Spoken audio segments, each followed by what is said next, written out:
So what is an arraignment? How does it work? And most importantly, what do you need to know about it? So the first thing to know about an arraignment is not the court hearing that followed your arrest. So if you were arrested in Monroe County, within about 24 hours, you would have had a court hearing in front of a judge, usually via video teleconference, that went very quick and felt very informal. That hearing was called a first appearance. And the sole purpose of that hearing was to determine whether or not you should be released from jail, and if so, should there be any reasonable restrictions on your release, like being subject to random urinalysis or that sort of thing. That is not an arraignment. Instead, after your arrest, the clerk of the court schedules your case for an arraignment. Now, arraignments in Monroe County at all three of the courthouses are generally held 2 or 3 times a month, and they cover a range of dates prior to the arraignment itself. So an arraignment on June 21st may cover all arrests that took place between June 1st and June 15th, something like that. Now, between your arrest and the arraignment, what happens is the wheels of the criminal justice process grind into motion, which is to say that the clerk of the court creates a paper case file for your criminal case. It also creates a digital case file as part of the online filing system that we have in Florida. And also the police report, the police videos, any other evidence that the police officer gathered is compiled, and it is sent to the prosecutor's office, where they, of course, create some sort of internal digital and paper file for the prosecutor to review.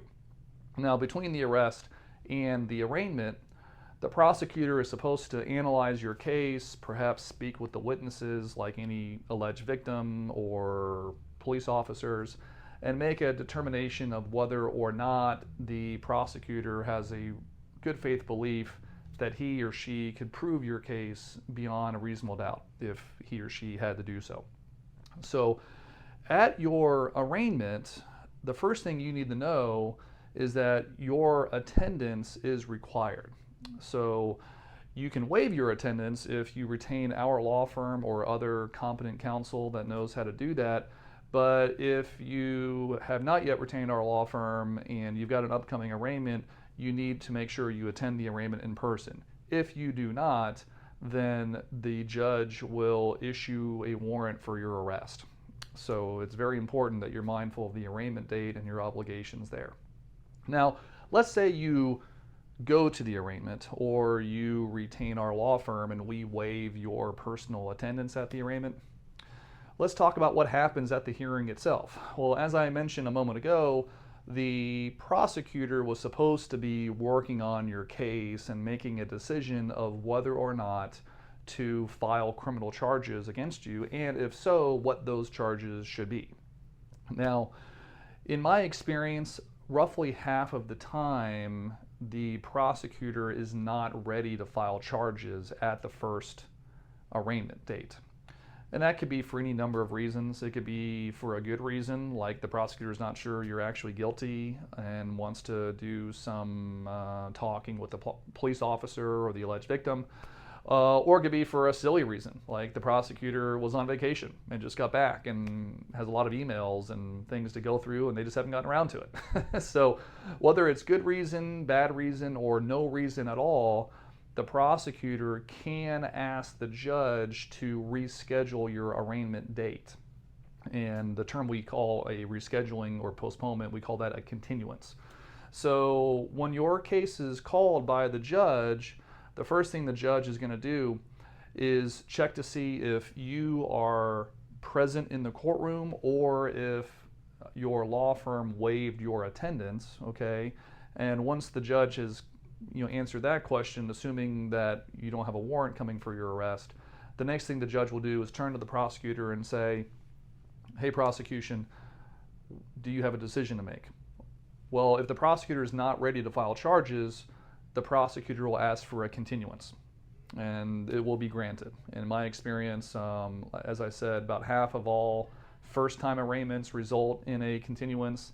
And I'd say the second arraignment, which would be about 2 weeks later, probably about a third of those also result in a continuance. Okay, so but if the prosecutor is ready to file charges, the prosecutor can hand up a formal written charges, or conceivably the prosecutor may have already drafted and filed charges with the clerk of the court. In either scenario, the judge will just note on the record that charges have been filed, and then will schedule your case for a docket sounding and a trial. And that docket sounding and trial is usually about 30 to 45 days in the future. So if your arraignment was June 1st, your docket sounding might be something like July 10th. Okay. Now, one thing to note at an arraignment is what I just described is really the only business that takes place at the arraignment. It's not an opportunity to go and argue in front of the judge about the merits of the case or the allegations against you. And we get that a lot from clients and potential clients who either they plan to go to court and say their piece and try to get the case dismissed, or they expect us to go to court and do all that. That's not the time or place to do that. And I've actually been in court during arraignments where defendants have gone up without an attorney and tried to argue that this was a big misunderstanding or whatever, and the judge just says, you know, sir, I appreciate what you're saying. Now is not the time. So, you know, what are you going to do? So, so in review, you have to be at arraignment unless you hire our law firm or other competent counsel who can waive your personal attendance. At the arraignment, the prosecutor has to file charges.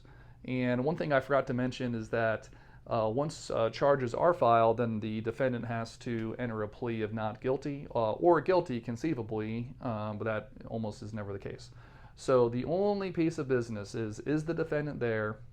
Has the prosecution filed charges? And how does the defendant plead, which is almost always going to be not guilty. Certainly is going to be not guilty if you hire our law firm.